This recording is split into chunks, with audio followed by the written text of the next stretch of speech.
Bonsoir. Attendez, je me suis trompée. Nous allons y mettre du son.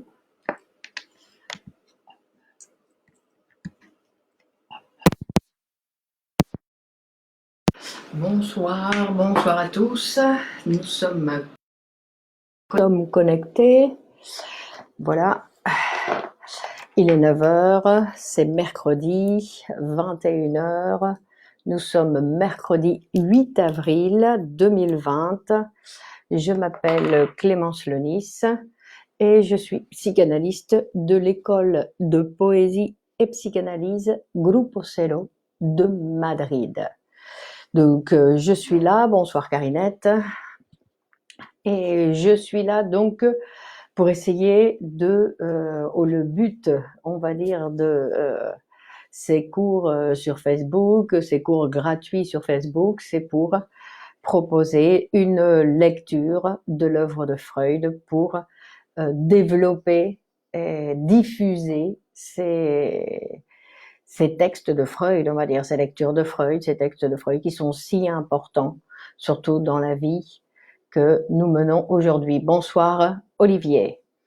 Et donc, je vais regarder un petit peu par ici. Donc, voir, attendez, 2 secondes. On va voir si... hop. Ok, bonsoir Stéphanie, bonsoir Cyrielle. Donc, ok. Bonsoir Pascal. Donc, aujourd'hui, nous allons essayer de voir la sexualité féminine, ou le développement chez la petite fille, le développement de sa sexualité. Donc, on va voir que c'est une sexualité qui est particulière, qui ne fait pas le même parcours que le petit garçon. Donc, le petit garçon, on avait vu que le petit garçon, il était que face à cette menace de castration, qu'on dit qu'elle peut être directement verbalisée par la mère, ou qu'elle fait partie, on va dire, d'une façon ou d'une autre, elle fait partie du langage. Donc, même si la mère ne dit rien, cette menace va apparaître chez l'enfant. Il va recevoir la menace dans tous les cas. Bonsoir Mylène. D'accord, c'est-à-dire que c'est quelque chose. Mais de toute façon, Freud dit que la menace, en général, elle est transmise par la mère. Même si, à l'époque de Freud, on va dire, c'était la mère qui présentait qu'il y a attention quand papa va rentrer, ou tu ne peux pas te toucher comme ça, que bonsoir Bochra, que tu dois... Donc, elle menaçait comme quoi c'était le père qui allait venir et c'était lui qui allait pratiquer, on va dire, qui allait pratiquer la castration, qui allait castrer ce jeune petit garçon parce qu'il se touchait trop. Donc, il va nous expliquer que face à ça, et donc au départ, cette menace, elle apparaît, mais il n'y croit pas complètement, seulement il commence à y croire quand il voit que la petite fille, elle n'a pas. Alors ça, bien sûr, comme toujours, ce sont des choses d'une façon qui ne se font pas la première fois qu'il découvre ça, sinon que ça se fait petit à petit. Donc plusieurs fois il va découvrir ça, plusieurs fois il va y avoir la menace, jusqu'à un jour où ça fait clac. Non, on va dire que les éléments s'unissent pour la compréhension et dire donc je peux le perdre. Quand il se rend compte qu'il y a d'un côté la menace et que de l'autre côté il y a la petite fille qui n'a pas, il dit donc moi je peux le perdre. Donc à partir de là, il va se rendre compte qu'il doit prendre une décision. Donc on avait vu que cet amour qu'il avait pour sa mère, il va devoir renoncer à cet amour, et il va devoir renoncer à cet amour. Et donc lui, il va nous expliquer, Freud, que le petit garçon, il a la possibilité de diviser, c'est-à-dire que lui, il va diviser son hostilité, bonsoir Anne, il va diviser son hostilité et son amour, c'est-à-dire que son amour, c'est pour maman, et son hostilité, c'est pour papa. Non, c'est une possibilité que le petit garçon a. Donc, on va voir que chez la petite fille, pour commencer tout de suite avec la petite fille, pour la petite fille, c'est un petit peu d'une certaine façon la même chose, dans le sens où elle aussi, elle a comme premier amour sa mère. Non ? Alors attendez, je me suis perdue. C'est où le... Ah non, c'est donc là, je me suis perdue. Donc, elle a elle aussi, donc on va dire que Freud il va dire que c'est ce qu'ils ont en commun, leur premier amour. Leur premier amour qui va passer par différentes déceptions. On va dire qu'il va passer par différentes déceptions. La première déception est la déception qui va arriver pour tous les deux, parce qu'en fait, il y a toute une série de déceptions qu'ils vont devoir traverser, la petite fille comme le petit garçon. Par exemple, une première, bonsoir Fernand, une première déception, il dit que de toute façon cet amour, obligatoirement, il va échouer. Parce qu'en fait, il n'a pas de...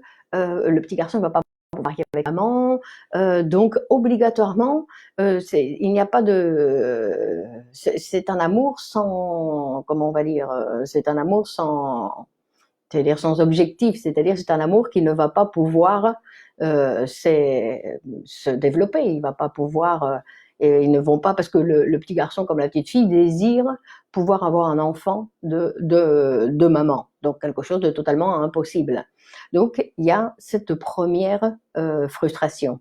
Ensuite il va dire qu'il y a l'autre frustration, c'est la frustration dans l'alimentation. Bonsoir Marielle, bonsoir Stéphanie. Il y a une frustration dans l'alimentation dans le sens où tous les enfants, ils vont considérer qu'on leur a enlevé le sein trop rapidement.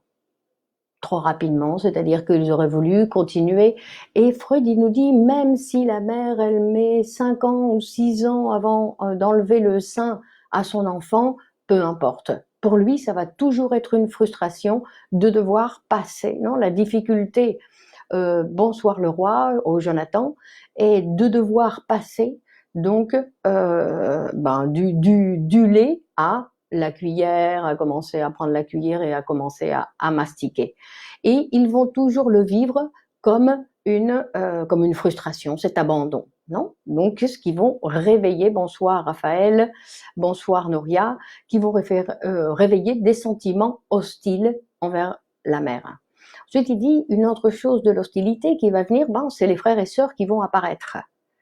D'accord? C'est-à-dire les frères et sœurs en représentant, c'est-à-dire qu'ils vont le détrôner de son poste où lui, il était le roi dans la maison, ils vont le détrôner. Donc, il y a toujours, ou même s'il n'y a pas de frères et sœurs, il y a toujours qui va le détrôner dans le sens où il va se rendre compte que la mère, elle a besoin d'autre chose que de lui. Et ensuite, donc il y a ça, et ensuite il y a d'autres hostilités, donc il y avait, bon maintenant je me rappelle plus, donc les autres hostilités qu'il y avait, donc l'impossibilité de réaliser et de vivre vraiment cet amour, de devoir renoncer en fait, où il va devoir renoncer, et donc on va voir il va devoir renoncer. Et pour la petite fille, la véritable hostilité et l'hostilité qui est particulière à la petite fille, c'est que en fait, elle va reprocher à sa mère de ne pas lui avoir donné un penny comme au petit garçon. Quand on va dire que lui, il va recevoir une menace, parce qu'il se touche et qu'on va le menacer, bonsoir Toufki, qu'on va le menacer, non, on va le menacer de le couper, de le castrer, alors que la petite fille, elle se rend compte qu'elle, elle est déjà castrée. Et en fait, c'est ce qu'elle va reprocher à sa mère. Et cette hostilité, elle va, chez certaines femmes, dans la plupart des femmes, en fait, cette hostilité, elle va se maintenir pendant toute la vie de la petite fille. D'accord? Pendant toute la vie de la femme, on va dire plutôt, puisqu'en fait, ça va être inconscient. Non, ça va être inconscient, c'est-à-dire qu'elle va reprocher à sa mère d'autres choses, mais ce que dans le fond, elle reproche, la véritable hostilité qu'elle a contre sa mère, c'est que elle ne lui a pas donné un penny comme les petits garçons, eux, ils ont. D'accord? Donc ça va être la chose la plus dure à assumer. Donc, face à ça, c'est pour ça que on va dire que le petit enfant, en fait, le petit garçon, lui, il peut fermer son complexe d'Oedipe. C'est-à-dire que par rapport, face à la menace de castration, lui, il va continuer sa relation amoureuse, en fait, son grand amour avec sa mère, il va le continuer, mais dans l'inconscient. C'est-à-dire que le complexe d'Oedipe, quand on dit que c'est une machine qui va nous humaniser, dans le sens où il va nous fabriquer notre appareil psychique. D'accord? Il va nous lancer dans le monde. Puisqu'il va nous dire, avec maman, tu ne peux pas. Donc, si avec maman, je ne peux pas, ben, je dois aller ailleurs pour trouver. Non, c'est-à-dire que le petit garçon, il va déplacer son objet, son premier amour, il va aller le déplacer pour aller chercher chez d'autres femmes. D'accord? C'est le complexe d'Oedipe, on va dire, va lui ouvrir les portes à la possibilité d'aimer d'autres femmes. Mais la petite fille, elle ne va pas passer par ce même parcours, puisqu'elle, en fait, elle va commencer directement par la castration, puisqu'elle, elle est déjà castrée. Ou en tout cas, elle le vit comme ça. D'accord? Puisque, rappelez-vous, la petite fille, elle n'a pas connaissance ni du vagin, ni le petit garçon. Ils n'ont connaissance, pour eux, la différence sexuelle n'existe pas. La différence sexuelle va apparaître seulement à partir de la puberté. Bonsoir, Bastien. Donc, on va dire, donc, en fait, elle va rentrer dans le complexe d'Oedipe et il n'y a rien qui va l'en sortir. Parce que Freud va nous expliquer que donc cette petite fille, de la même façon que le petit garçon, elle avait aussi sa masturbation infantile. D'accord? Donc elle avait aussi son petit pénis, qui était le clitoris, et elle se masturbait tout comme le petit garçon. Donc on va parler d'une sexualité masculine au départ. En fait, cette petite fille, elle a une sexualité masculine avec sa masturbation. Et en fait, donc, elle va devoir passer, donc de la même façon que l'enfant doit passer de la mère à d'autres femmes, la petite fille, elle a une étape de plus. C'est-à-dire que, en fait, le pénis que sa mère ne lui a pas donné, elle va aller demander à son père qu'il lui en donne un. D'accord? C'est-à-dire qu'elle va changer d'objet d'amour. Elle va réprimer son amour pour la mère et elle va s'adresser, donc, son grand amour vers le père. Et Freud, donc, il va nous dire que ce grand amour vers le père, ce qu'il a découvert dans l'analyse, c'est que, en fait, c'est un amour qui cache le véritable amour, qui était son premier amour, qui était avec la mère, auquel elle a renoncé. Pourquoi elle a renoncé? Pour l'hostilité. D'accord? Donc elle renonce à cet amour pour sa mère par hostilité. Donc elle réprime cet amour et elle passe à développer un grand amour pour son père. Et en fait, dans la caractéristique de la sexualité féminine, ce qui se passe, c'est que autant le petit garçon, lui, on lui interdit avec ta mère, non, tu ne pourras pas, ta mère, c'est pour ton père. Par contre, la petite fille, on va jamais lui dire, avec ton père, tu peux pas. Donc, en fait, il n'y aura jamais de véritable fermeture au complexe d'Oedipe. C'est pour ça qu'il y a beaucoup de femmes qui vont rester pendant toute leur vie, qui vont jamais réellement se détacher du complexe d'Oedipe. Donc il va raconter beaucoup de choses, que réellement la sexualité féminine, c'est quelque chose, le développement de sexualité, c'est vraiment quelque chose de très intéressant pour le parcours qu'il fait. Apparemment, non, c'est pas aussi simple, on va dire, que pour le petit garçon, encore que c'est jamais simple. Mais c'est jamais simple dans le sens où l'un comme l'autre, ils vont devoir passer par ces étapes. C'est-à-dire que quand on dit que les signifiants qu'ils vont construire dans la première enfance, les signifiants qu'ils vont construire dans la première enfance sont la mère et le père, la mère et le père, dans la puberté, le sujet va construire le signifiant homme-femme. D'accord? Quand il va se rendre compte de la différence sexuelle. D'accord? Donc la différence sexuelle, quand on dit se rendre compte, c'est pas parce qu'il a vu que maintenant il connaît l'existence du vagin, sinon que c'est quelque chose du langage. Non, c'est une transmission du langage qui va donc donc le sujet va s'approprier, on va dire, il va construire, il va constituer ses signifiants. Et après, ce qu'il va faire, c'est qu'il va les rejeter, ces signifiants. Non? Parce qu'il ne va pas accepter cette différence sexuelle. Non? On va voir. Donc, le processus chez la petite fille, donc on disait qu'elle avait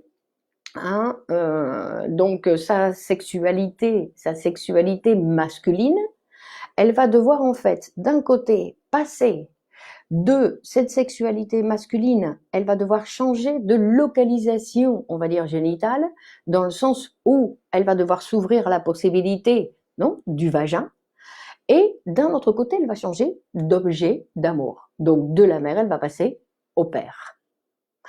Freud, donc, il dit que de toute façon, même chez ces jeunes filles qui montrent un amour démesuré pour leur papa, ou qu'ils le montrent ou qu'ils le montrent moins, disons qu'en général, toutes les femmes sont amoureuses de leur père, mais il dit que donc ça cache un amour très grand pour la mère. Et en fait, il va dire que cet amour très grand pour la mère ne va jamais disparaître chez la femme. D'accord? Que c'est que renoncer que pour la femme, bon, ça ne va jamais disparaître parce que la sexualité infantile de chaque sujet ne va jamais disparaître, sinon qu'elle est inconsciente. Et alors attendez, je me suis perdue, je m'y retrouve. Donc il va nous parler aussi de cette constitution bisexuelle. D'accord? Donc on a vu que d'un côté du clitoris, elle va devoir passer au vagin et de la mère, elle va devoir passer au père. Donc ce sont deux phases, deux étapes qui n'ont pas lieu chez le petit garçon. D'accord? Le petit garçon, lui, il n'a pas besoin de faire ce parcours, on va dire. Non? Et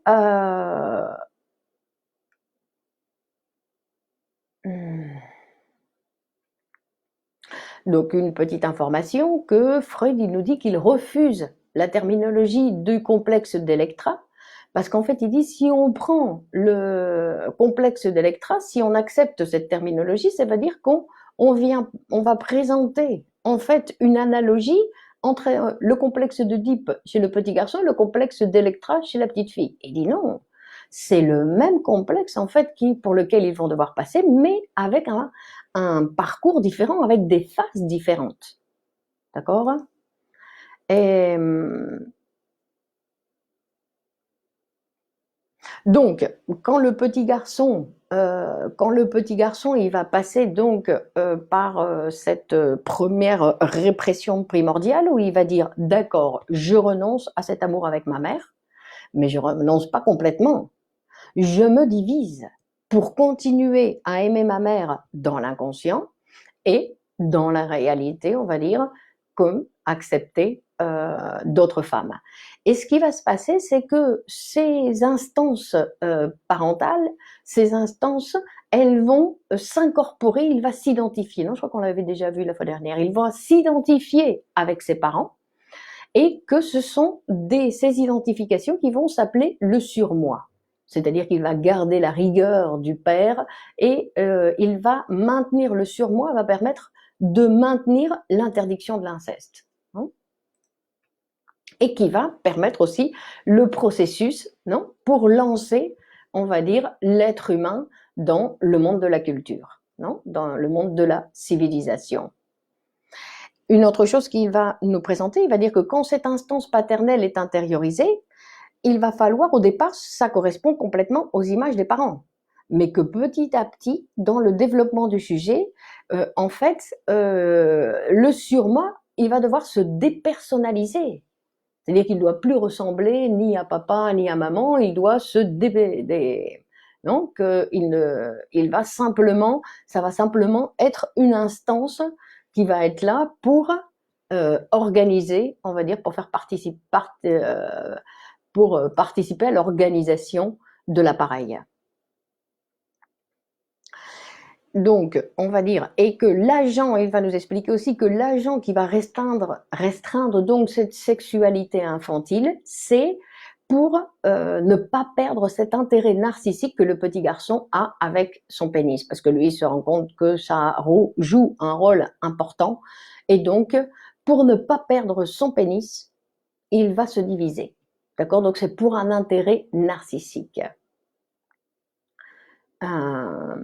Donc on va voir que donc c'est pour ça que chez les hommes, et tout comme chez les femmes, mais de façon différente, c'est-à-dire que chez l'homme, quand il y a encore un résidu de l'influence exercée par le complexe de castration, d'accord, il y a en même temps un certain mépris pour la femme, puisqu'il continue à penser que la femme, eh ben, elle a perdu, on lui a coupé, on l'a éliminée, non, puisqu'elle n'était pas gentille ou parce qu'elle était bête, non, et donc ils vont, elle va elle va rejeter en fait d'une certaine façon cette situation de la femme, non? C'est toujours pour nier, c'est-à-dire que tous les problèmes que le sujet va avoir avec le complexe de castration, obligatoirement ça va produire des symptômes et que ces symptômes sont toujours en relation avec la non-acceptation de la différence sexuelle.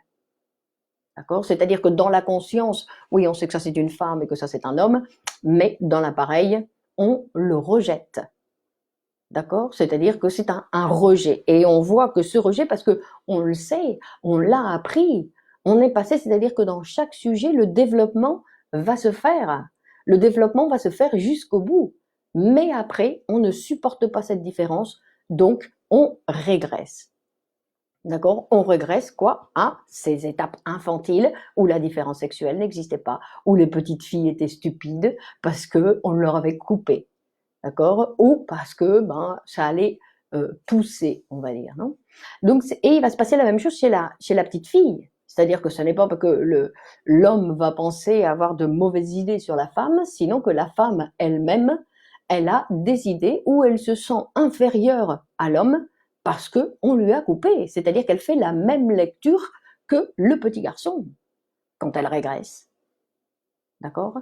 Et donc, c'est pour ça qu'on va dire que réellement, l'objectif dans la vie de chacun des êtres humains, c'est de pouvoir réellement réprimer complètement notre sexualité infantile et ne pas régresser.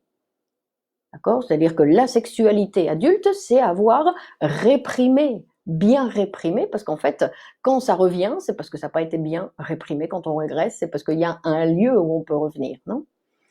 Donc, il va nous dire, il va nous expliquer, et donc chez l'homme, non seulement il peut exister donc un mépris pour cette femme qui, la malheureuse, a été castrée, d'accord, et donc d'où découle évidemment des désinhibitions de sa sexualité, c'est-à-dire que ça peut l'amener à une homosexualité exclusive, ou ce qu'on avait vu dans les premiers cours à certaines perversions comme le fétichisme, par exemple, non? Euh, euh, et on va voir que la femme, en général, elle va se rebeller contre cette situation. C'est-à-dire qu'effectivement, elle se sent inférieure, mais elle n'accepte pas. D'accord? Donc, il va y avoir une certaine rébellion de la part de la femme face à cette situation. Quand je parle de la femme, je parle de cette jeune femme de la puberté, non? C'est-à-dire que je me parle de cette difficulté pour tous les êtres humains d'abandonner leur sexualité infantile pour pouvoir accepter la différence sexuelle. Mais pourquoi c'est si difficile d'accepter cette différence sexuelle? Cette différence sexuelle, elle me dit que mon père et ma mère ont fait l'amour et que je suis le produit de cette relation. D'accord? Et que je suis le produit de cette relation, donc il faut accepter que mes parents sont passés par une relation sexuelle, non? Parce que vous voyez qu'il y a des petits-enfants qui disent non, ça, tes parents, ils le feront peut-être, mais les miens, ils font pas ça. Non? C'est-à-dire que c'est quelque chose qui est considéré par les enfants comme quelque chose de dégradant, on va dire. Donc pareil, dans la vie de l'adulte, ça peut se maintenir aussi. Une autre chose,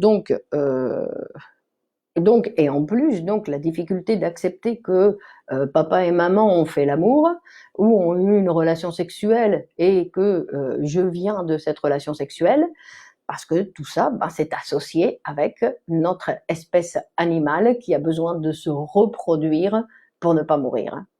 Par contre, nous ne sommes que des échelons dans cette espèce animale et que nous, nos parents, que nous allons mourir. Et c'est face donc à ce rejet, non, au fond, tout au fond, c'est face au rejet de cette mortalité que je vais rejeter tout ce qui est en relation avec ma position de mortel. D'accord? Donc, on continue un petit peu. Et donc, oui, qu'on voit qu'il est nécessaire de faire un travail. Donc, il est nécessaire de faire un travail pour pouvoir réellement rompre tout ce qui m'attache encore à cette sexualité infantile, d'accord, pour pouvoir accepter la différence sexuelle. Et parce que c'est accepter la différence sexuelle, c'est accepter les différences. D'accord? Savoir qu'il y a un homme et une femme, ça veut dire que l'autre, il n'est pas comme moi, que non, parce qu'on va voir que la mère, par exemple, la mère, c'est celle qui va nous apprendre à aimer. D'accord? C'est celle qui va nous enseigner, non, quelque chose de l'amour. Donc obligatoirement par rapport à ce que elle sait de l'amour, par rapport à ses possibilités. D'accord? Et donc l'enfant, à partir de là, c'est lui, il va apprendre aussi à aimer. Donc on va voir que dans l'adulte, quand il y a des difficultés pour apprendre à aimer la femme ou l'homme avec qui il est, c'est parce qu'il a eu des difficultés déjà pour apprendre à aimer ses propres parents. C'est-à-dire que vraiment, l'amour, c'est une des difficultés aussi. Non, je veux dire que l'être humain, il doit passer de nombreux obstacles dans son développement pour arriver à avoir une vie épanouie, épanouie dans le sens où j'accepte ma condition d'être humain. Hein. Et c'est tout un processus, dans le sens où il y a beaucoup d'étapes, beaucoup de phases et beaucoup de choses à accepter. Et beaucoup de choses à apprendre. Parce que c'est pas seulement à accepter, c'est les choses à apprendre. Il y a des choses, par exemple, on va voir que la petite fille, quand elle se retrouve, donc elle se retrouve castrée, qu'elle doit passer donc de son objet d'amour de la mère au père, et il y a 3 chemins possibles. Freud, il a découvert que face à cette situation, la petite fille, elle avait 3 chemins possibles. Et il va nous dire, premièrement, il y en a certaines qui vont renoncer directement, insatisfaites de leur petit clitoris, elles vont renoncer directement à leur sexualité. Elles vont renoncer à leur clitoris, elles vont renoncer à leur sexualité masculine, et donc elles vont dire non, non, moi si c'est ça, je veux rien. Je préfère ne rien avoir si c'est pour avoir ce petit truc tout petit. Non.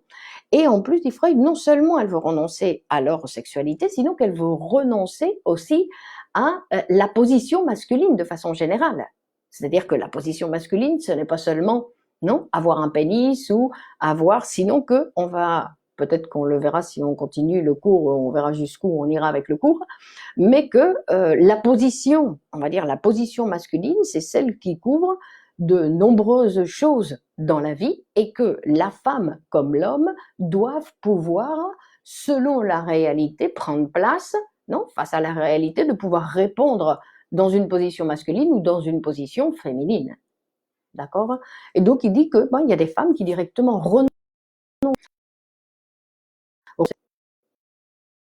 à leur sexualité clitoridienne, leur sexualité masculine, et en même temps, donc elles renoncent à beaucoup de choses.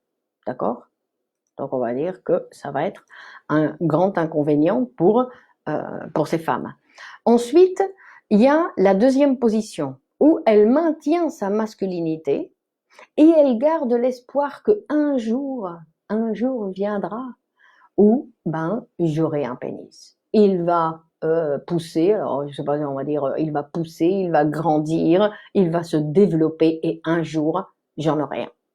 Alors c'est donc ce qu'on voit. Si on écoute les femmes, non, si on écoute les femmes, très souvent on écoute qu'elles nous le disent. Elles nous le disent d'une façon ou d'une autre. Elles nous disent que elles ont encore des espoirs que un jour ça viendra. D'ailleurs, dans la clinique, on le voit régulièrement que une des choses que vient réclamer la patiente femme, c'est elle vient réclamer à la psychanalyse. Non, j'ai demandé à ma mère, j'ai demandé à mon père, maintenant je viens demander à la psychanalyse, je viens chercher, non, ce pénis. Donc ce pénis, qu'il faut voir que c'est quelque chose, donc quand on parle de la castration, on parle de la castration de la mère. C'est-à-dire que la castration, en fait, ce que l'attribution que l'enfant faisait à sa mère. Quand il était tout petit et qu'en fait il ne pouvait rien, que sa mère donc pouvait tout, donc il lui a attribué un phallus, d'accord? Et le phallus, Freud il va nous dire que ce n'est pas le pénis. Justement, le phallus, c'est le pénis que la mère n'a pas. C'est-à-dire que c'est une attribution de l'enfant. L'enfant, il va attribuer à sa mère qu'elle peut tout. Elle peut faire face à tout. D'ailleurs, elle a fait face à tout puisqu'elle m'a sauvé la vie. Donc, elle a fait face à beaucoup de choses. D'accord? Et donc, comme l'enfant, en fait, cette mère, c'est pas qu'elle est phallique, sinon que c'était l'enfant qui, lui, ne pouvait rien. Puisqu'il pouvait même pas, non, il pouvait même pas se déplacer. Quand il se regardait dans la glace, il pensait que celui qui était devant lui, c'était quelqu'un d'autre. Je veux dire, même le chimpanzé, il se rend compte que, en se regardant dans la glace, que c'est lui, tandis que l'enfant, non, il pense que c'est quelqu'un d'autre. D'accord? Et il pense que, bon, ça c'est un autre moment. Mais je veux dire que l'enfant, il est tellement démuni, il n'a tellement rien que, en fait, sa mère, elle a tout. D'accord? Et c'est cette attribution que l'enfant fait à la mère que dans le processus de développement de sa sexualité, il va devoir désattribuer ce phallus à la mère. Il va devoir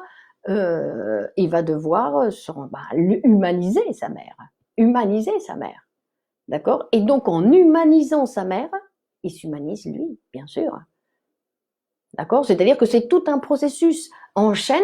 C'est pour ça que quand il y a un petit boulon qui se déplace d'un côté, tout le reste se déplace, d'accord? Parce que tout est associé.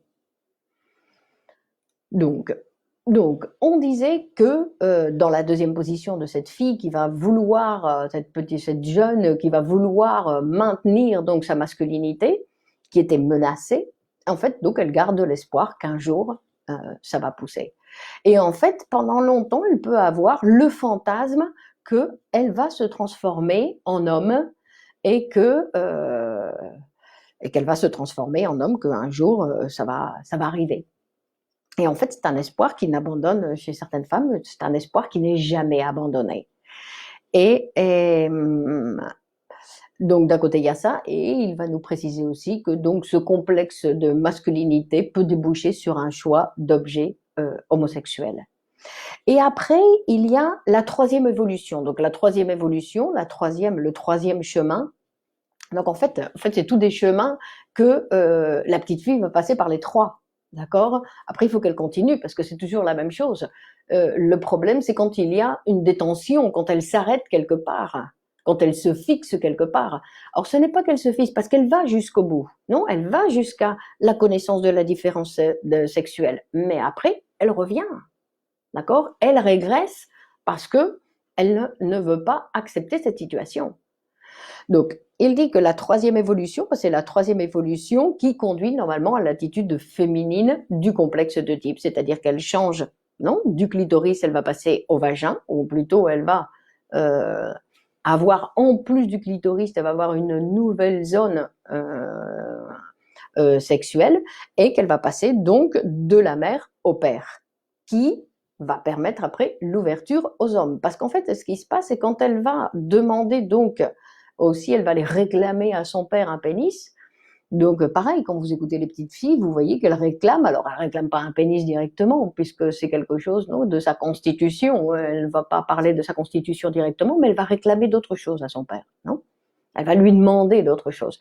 Et quand elle va se rendre compte que son père ne peut pas lui donner, ben tout ça, ça va produire en fait des déplacements. Et au lieu de réclamer un pénis, elle va réclamer un enfant. Elle va avoir un enfant de son père qui va représenter. Non, quand on avait vu la phase anale, dans le développement de l'enfant, que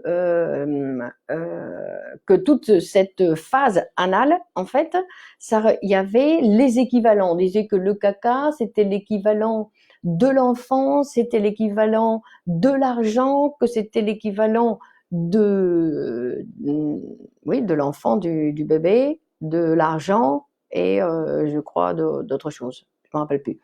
Donc, elle va donc demander un enfant à son père, et quand on va voir qu'elle ne l'obtient pas, parce que après il y a une autre phase, quand elle va se rendre compte que sa mère est enceinte, elle va sentir une trahison terrible. Elle a été trahie. Non, je veux dire que l'enfant, il va passer, quand on dit que l'enfant, c'est la meilleure époque, etc., c'est parce qu'on a tout oublié, parce que ce n'est absolument pas la meilleure époque. C'est encore une trahison. Donc la petite fille, elle va se rendre compte que cet amour très fort, non, il a été trahi. C'est-à-dire que le père a eu une relation avec sa mère et qu'en plus, au lieu de lui donner un enfant à elle, il a donné un enfant à sa mère. Donc, et, euh, et donc après, il va falloir, comme elle veut, elle insiste donc toujours sur cet espoir d'avoir un pénis, elle va aller donc voir un homme pour avoir le pénis. Alors, une chose que nous précise Freud dans ce texte, donc c'est un texte qui s'appelle Sur la sexualité féminine, qui est très intéressant, il va nous dire que bon, là, lui, en fait, il est en train de décortiquer la situation. Qu'il n'y a jamais une femme qui passe uniquement par non, par ce type de développement. Sinon que tout ça, ce sont des possibilités différentes. Et sur chaque femme, ce développement va se faire de façon différente.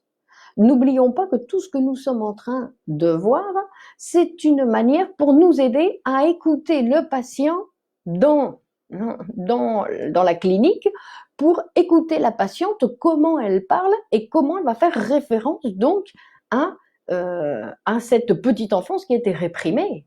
Donc elle ne va pas le dire comme ça, puisque ça, c'est la théorie, je veux dire que c'est la théorie que Freud a produit en écoutant ses patientes. D'accord ? Donc il nous dit que la castration chez la femme ne va pas détruire le complexe d'Oedipe, sinon qu'elle va le créer, non ? Puisque c'est là où, à partir de là, que la petite fille, elle va donc changer de zone génitale et changer d'objet amoureux, de choix d'objet.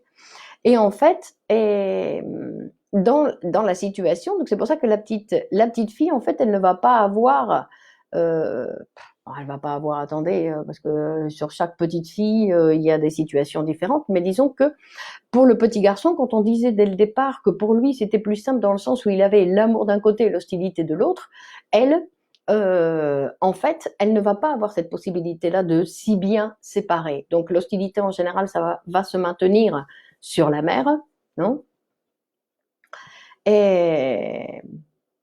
Et qu'en fait, comme il n'y a rien qui va la séparer du père, ben, elle va pouvoir se maintenir, elle peut se maintenir pendant des années, non ? Pendant même toute sa vie, toujours attachée au complexe d'Oedipe, c'est-à-dire toujours amoureuse de son père. Parce qu'il n'y a rien qui va la séparer de son père.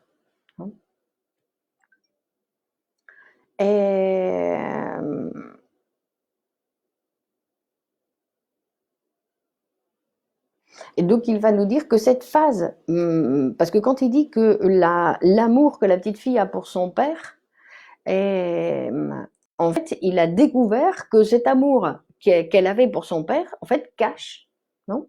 Cet amour, ce grand amour, son véritable amour qui est pour sa mère, mais qu'elle a renoncé à cause de l'hostilité, non ? Pas à cause de toutes ces frustrations, non ? Et parce qu'elle lui reproche.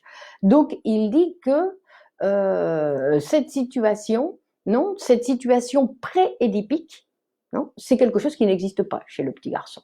D'accord ? C'est-à-dire que lui, même s'il est passé aussi pour certaines choses de frustration, comme la petite fille, dans le sens où lui aussi il a perdu le sein, que lui aussi il a dû supporter les frères et sœurs, qu'il est passé aussi par différentes trahisons, quand il a vu aussi que sa mère, elle était enceinte et que c'était du père et pas de lui. Je veux dire que lui aussi, il est passé par différentes frustrations, mais il n'a pas vécu cette histoire cette situation. Et il dit qu'elle est beaucoup plus importante chez la femme que chez l'homme. D'accord ? Cet amour pour la maman. Et ensuite, il va nous raconter donc comment ça, dans la réalité, on va le voir. comment on va voir dans la réalité quotidienne, dans les relations entre les hommes et les femmes, dans les relations de couple, comment on va voir que toutes ces choses de l'enfance, ils apparaissent dans les relations de couple. Parce que c'est ça l'histoire. D'accord? Parce que bon, la petite enfance, on l'a vécu. Bonsoir Khaled. La petite enfance, on y est passé, on l'a vécu, maintenant c'est fini. Mais c'est pas fini. C'est-à-dire que dans les relations de couple, on les voit. Et donc, il va nous expliquer que, par exemple, très souvent, la femme, elle va choisir pour mari un homme qui ressemble à papa. Donc, avec quelque chose, avec des caractéristiques, non, où on va voir que son choix d'objet, donc chez l'homme, ressemble à papa. Pourtant, elle va avoir une relation avec son mari tout aussi mauvaise qu'elle a avec sa mère. D'accord? Donc ça, c'est intéressant de voir comment, d'un côté, elle a les caractéristiques de son deuxième objet d'amour, mais que pourtant, la relation qu'elle maintient avec son mari est tout aussi hostile que la relation qu'elle maintient avec sa mère. Donc voilà, c'est le genre de choses que Freud va découvrir. Non, parce qu'en fait, il dit qu'il y a une partie où, en fait, dans cette relation avec son mari, où il y a un mécanisme de régression, non? Où elle retourne à la forme primitive de relation, non? Et que le primitif ressurgit de la répression. Donc, on va voir si j'ai encore d'autres choses que j'ai notées. Bon, alors, vous pouvez poser des questions pour voir si je sais répondre.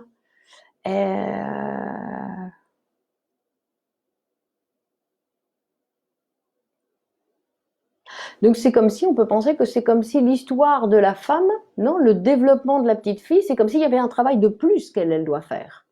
Non, pour réellement pouvoir participer au monde, rentrer dans le monde. Parce que bien sûr, cette petite fille qui renonce à sa sexualité parce qu'elle méprise son clitoris, parce qu'il est trop petit et que donc, puisque si c'est ça, ben je préfère ne rien avoir, elle ne va pas rentrer dans le monde.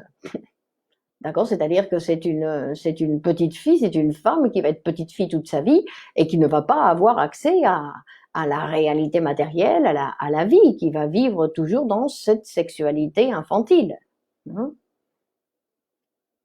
Donc c'est pour ça qu'on va voir que une autre chose, c'est pour ça que c'est très complexe, ce développement chez l'être humain, parce que c'est une chose qui va avoir lieu chez l'homme et chez la femme.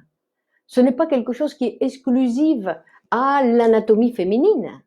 D'accord? De la même façon que le complexe d'Oedipe, c'est pas quelque chose qui est exclusif à l'anatomie masculine. Sinon que ce sont deux chemins possibles de l'être humain. Freud, il va nous expliquer que dans le psychique, que la différence anatomique existe dans la biologie, existe dans la réalité matérielle, existe pour l'espèce. Mais dans l'appareil psychique, il dit que la différence existe, mais que c'est quelque chose qui n'est pas défini. Donc la différence existe et on avait vu qu'au début de l'enfance, c'est ce qui va se maintenir, c'est que le masculin correspond à l'activité et le féminin correspond à la passivité, comme deux possibilités, deux positions, non, du sujet.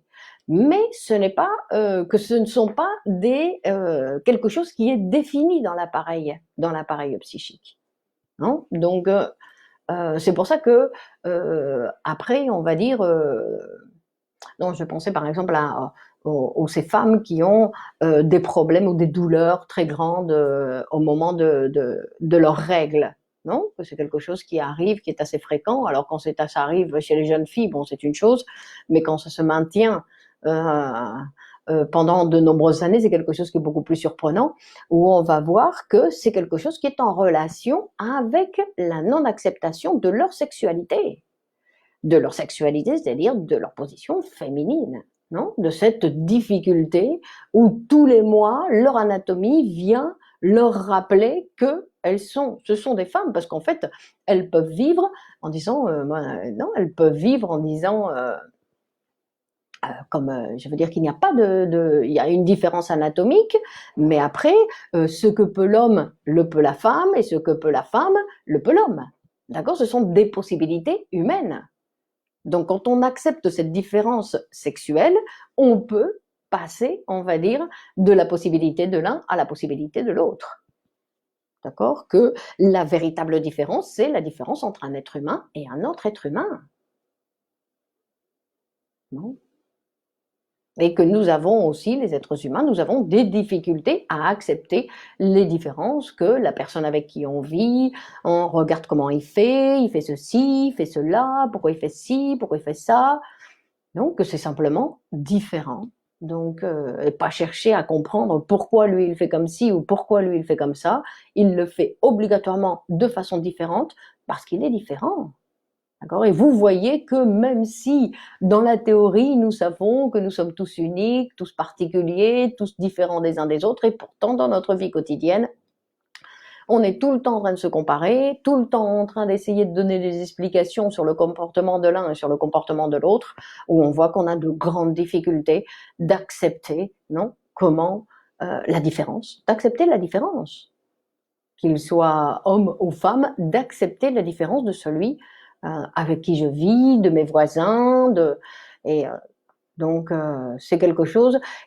On va dire aussi que c'est quelque chose parce qu'il va parler aussi, Freud, il va nous parler dans les différences non narcissiques. Il dit que c'est aussi ça fait référence au narcissisme de l'être humain, où il pense que, comme toujours, que sa façon de faire à lui, c'est la meilleure et que tout le monde devrait faire plus ou moins comme lui, ou en tout cas faire quelque chose que lui il puisse comprendre, non? Bonjour, merci pour ce partage de connaissances. Alors, bonjour, je ne peux pas prononcer votre nom, désolé.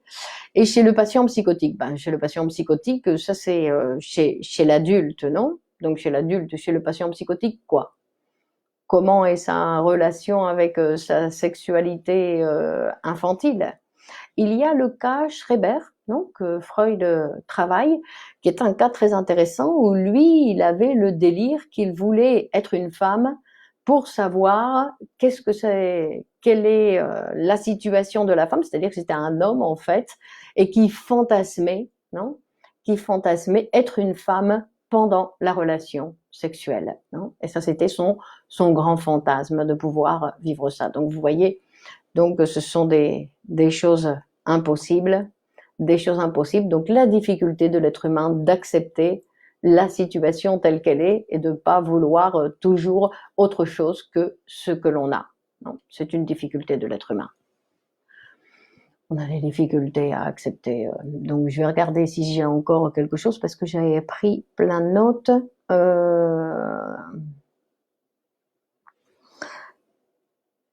Claire, parce qu'il va dire non, que quand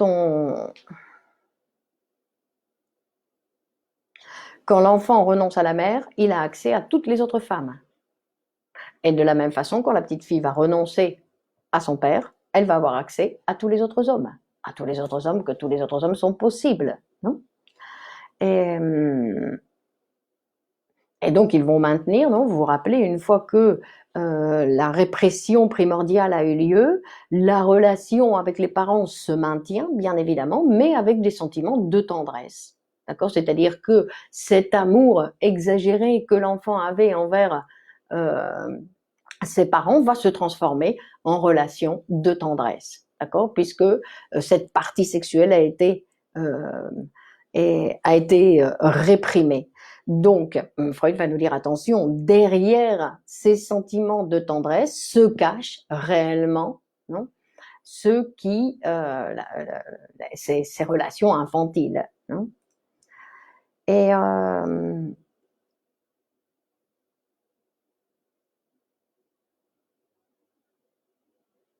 puisqu'en fait, il va jamais renoncer vraiment à ses objets d'amour. Non, il renonce, mais il dit je préfère me diviser pour continuer à aimer ma mère. D'accord? Pour continuer à aimer ma mère comme je l'aime. Parce qu'il va continuer à l'aimer, mais avec des sentiments de tendresse.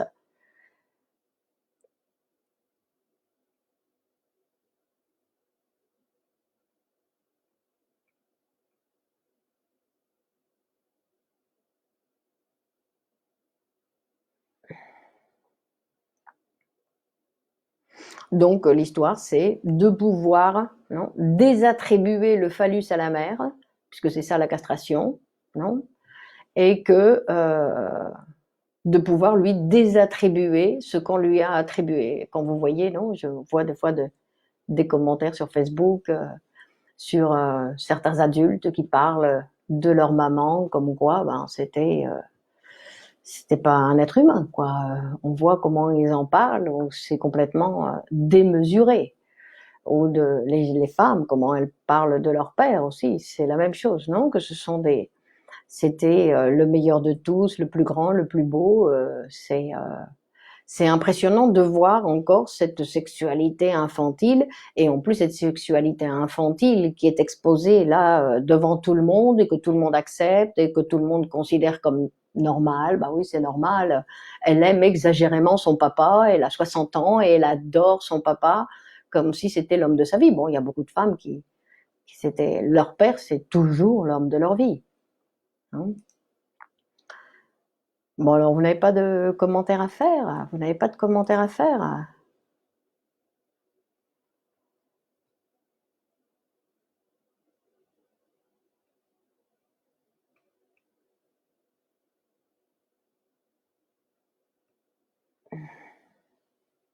Donc je crois que j'ai dit un petit peu tout ce qui était prévu, tout ce que j'avais préparé pour aujourd'hui, pour présenter un petit peu un petit schéma de la sexualité, on va dire un petit schéma de la sexualité féminine. Donc après, effectivement, la sexualité féminine, c'est aussi non seulement ce développement de la petite fille, sinon qu'après c'est la sexualité féminine, c'est la sexualité de la femme. Non, la sexualité de la femme ou la sexualité féminine chez l'homme. Oh, c'est un autre travail aussi qu'il faut faire, parce que de la même façon que Simone de Beauvoir disait une femme ne naît pas femme et il faut qu'elle se fasse, de la même façon l'homme, non, sa sexualité féminine, lui aussi il doit la produire, non? Merci Fernande. Bon, merci pour votre participation. Donc, existe-t-il vraiment un homme pour la vie? Il faut le construire, Anne. Il n'existe pas ça c'est un non, on disait que dans l'amour il y a beaucoup, dans les adolescents il y a beaucoup de frustration parce que quand ils arrivent on leur fait croire que dans toujours tendance que l'amour est éternel, que l'amour il y a un complément, que l'homme va venir complémenter la femme et que la femme va complémenter l'homme, alors que ça n'existe pas. Ce sont deux êtres différents qui ont tous les deux sexualités différentes, mais parce que un être humain avec un autre être humain, c'est deux sexualités différentes. Donc, un homme pour la vie, il faut le construire. Il faut le construire. A priori, non. Je veux dire qu'il n'y a pas quelqu'un qui vous attend en disant voilà, je suis l'homme de ta vie. Non. Sinon que, on va dire que ce qui se passe, c'est que oui, qu'il est possible de vivre une histoire d'amour et de vivre avec, de fabriquer une histoire d'amour. Parce qu'on va dire, l'amour, il est là qui nous unit au départ, mais après, il faut construire cet amour pendant toute la vie pour pouvoir continuer d'être à côté de cet homme. Et en fait, on va voir comment cet homme va se transformer en étant avec moi et comment moi je vais me transformer en étant avec cet homme. D'accord? Et donc après, il faut construire cet amour. Mais il n'est pas là, a priori, il n'y a personne qui est préparé pour être avec Anne. D'accord? Sinon, mais qu'il est possible de fabriquer, bien sûr, un amour qui dure toute une vie, ou deux personnes qui s'accompagnent, parce qu'en fait, c'est deux personnes qui vont s'accompagner pour faire face à la vie, pour partager certains moments et vivre d'autres de façon séparée. Je veux dire, après ça, c'est un apprentissage. Parce que l'amour, qu'est-ce que c'est? D'accord? L'amour dans un couple, qu'est-ce que c'est?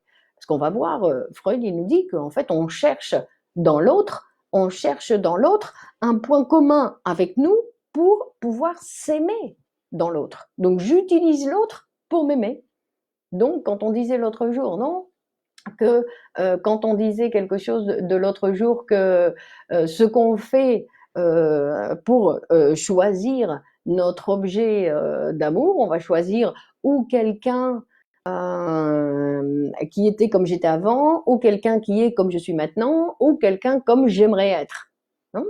Donc en fait, on va choisir un trait, quelque chose que j'aime de moi, que je vais voir dans l'autre, et en fait, je vais utiliser l'autre pour m'aimer. Donc ça, c'est un amour narcissique, et en général, ça cause beaucoup de problèmes.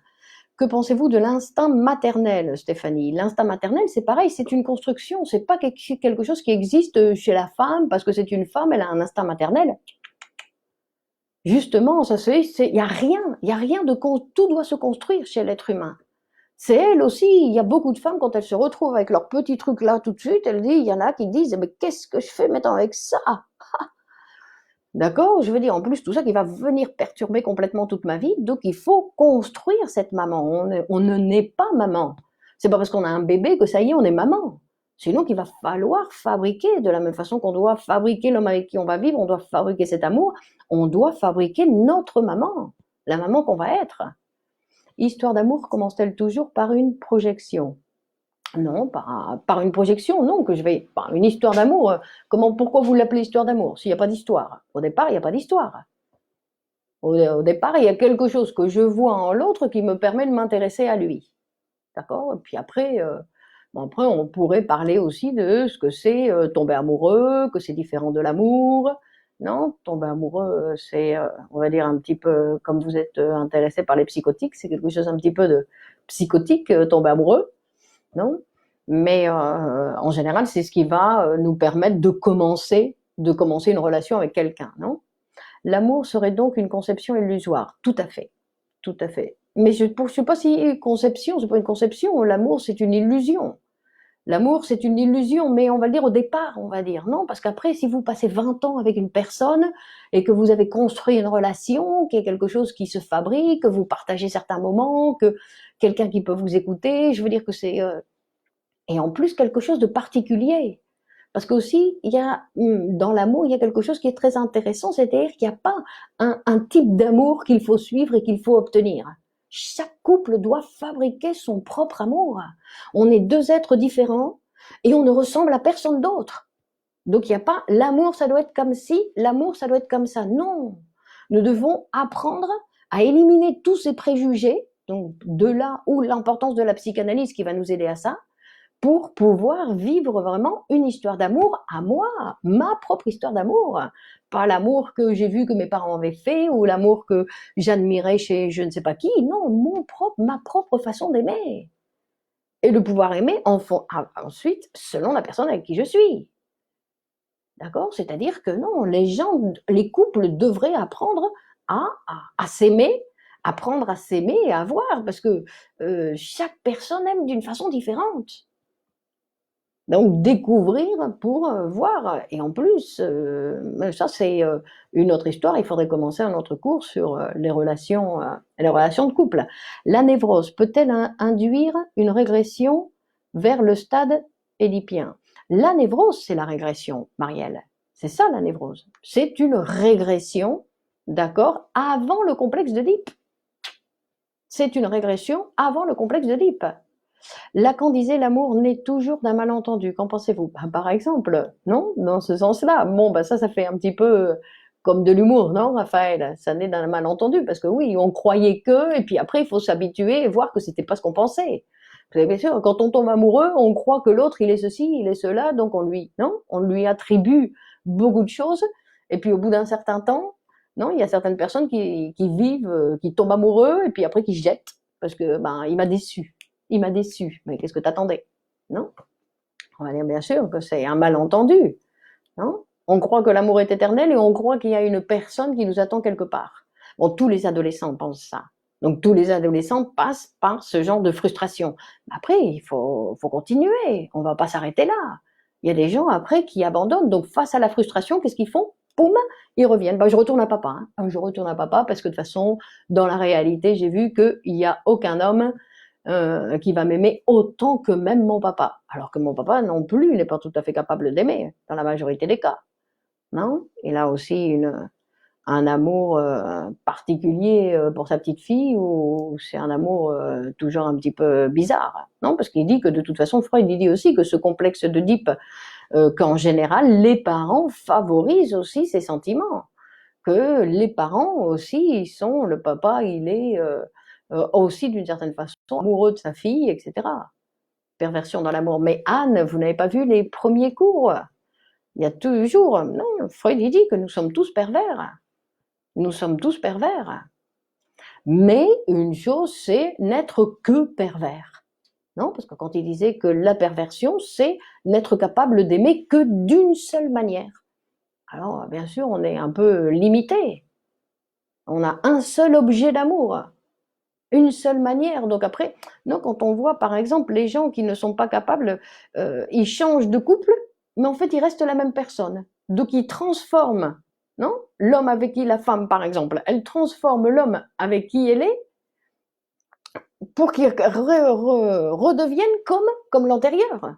Donc en fait il n'y a jamais de nouvel amour parce qu'en fait elle reproduit avec l'homme suivant ce qu'elle avait avec l'antérieur parce qu'elle elle n'a pas changé. Parce qu'elle, elle n'a pas changé. Donc après, on répète la même erreur, on répète la même erreur. Et puis tout d'un coup, on dit, bah non, mais tu vois, celui-là aussi, il faisait ceci, celui-là. Et après, on dit, les hommes, ils sont tous les mêmes. Non, c'est moi qui l'ai transformé pour qu'ils répondent à mes propres perversions. Gary disait que l'amour d'une mère est tellement fort que le reste des relations, ce sont des condoléances. Gary, c'est qui, Flora? C'est Romain Gary. Et vous avez vu, ben Romain Gary, il était super amoureux de sa mère. Hein. Il n'a pas été capable d'aimer une autre femme. Tout était basé sur sa mère. Exactement, mais bon, ça décrit, je veux dire, parce que le problème, c'est pas que l'amour d'une mère est tellement fort, c'est comment moi, non? Parce que c'est pas que c'est moi ce que je mets sur ma mère. Non. Après lui, il va parler de sa mère, comme quoi sa mère, elle l'aimait de façon. Alors il va dire, c'est sa responsabilité, c'est à cause d'elle. J'en sais rien comment elle était sa mère. Non. Rappelez-vous ce qu'on a vu hier. Le plus important, c'est ce que lui il dit de sa maman. C'est la maman que lui il a fabriquée. On ne sait pas comment elle était sa mère. Et en plus, il peut avoir un frère et avec le frère, ben, la mère, elle signifiait autre chose. Donc non, c'est comment on a été touché par cet amour. Et c'est vrai que c'est un amour, un premier amour qu'il faut être capable de renoncer. Renoncer à cet amour qui nous a pris très fort. Mais donc, mais il faut arriver à l'âge adulte, quoi. Il faut savoir que il faut changer.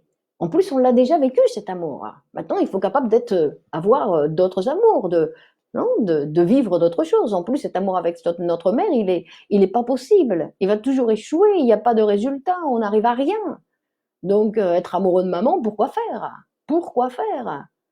Non, après, il faut vivre d'autres amours qui vont être beaucoup plus palpitants, beaucoup plus intéressants que l'amour avec maman, qui est une illusion. L'amour avec maman, c'est une illusion. À l'âge adulte, je dis. D'accord? C'est une illusion, c'est un reste, c'est du passé. Donc, on va dire, il faut grandir. Le pénis, il va pas grandir, mais nous devons grandir. Nous devons grandir. D'accord? C'est notre obligation de réussir à arriver à l'âge adulte. Avec tout ce que ça comporte, bien sûr, avec tout ce qu'on ça comporte. Hein. En plus, on pourrait dire que dans le monde dans lequel on vit, c'est bien parce que il y a beaucoup de gens qui ont renoncé à vouloir rentrer dans la vie adulte. Hein. Bon, la majorité des gens disent non, moi le principe de plaisir. Hein, moi, si j'ai pas de problème, mon petit truc, mon petit plaisir, et le reste, que le monde se détruise, moi je m'en fous. Moi, mon petit plaisir. Donc obligatoirement, non, il faut. Donc c'est des enfants en fait. Ils attendent encore. Ils ont une attitude avec l'État, avec les gouvernements, comme si c'était papa et maman. Donc non, il faut grandir. Il faut grandir. Il faut passer à l'âge adulte pour pouvoir avoir une vie. Parce qu'en fait, sinon, on maintient une enfance comme ça pendant des années. Bonjour, bonjour, Madame Clémence, Selmi, bonjour. Je suis depuis Haïti. Je vous remercie de ce travail. Voilà, bisous, bisous, Selmi. Bon, on continue la fois prochaine. Donc, on va voir comment on continue avec la sexualité humaine, où il y a encore beaucoup, beaucoup à voir. Donc, nous continuons mercredi prochain. On se maintient mercredi à 21h. Et sinon, on continue donc avec l'interprétation des rêves mardi à 20h. Et cette fois-ci, on va voir la répression.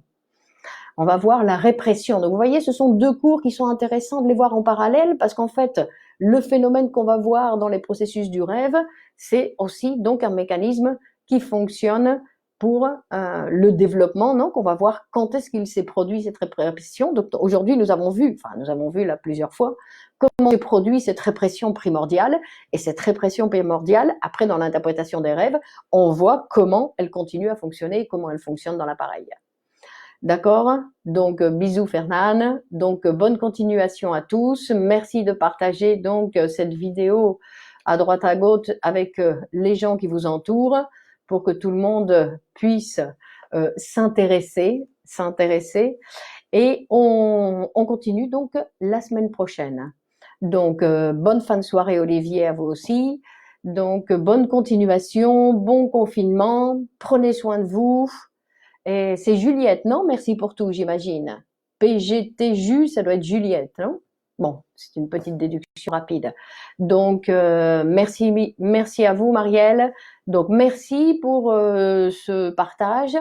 D'accord? Donc, on continue donc la semaine prochaine. Et donc, prenez soin de vous et à la prochaine fois. Merci à vous. Bonne soirée. Au revoir.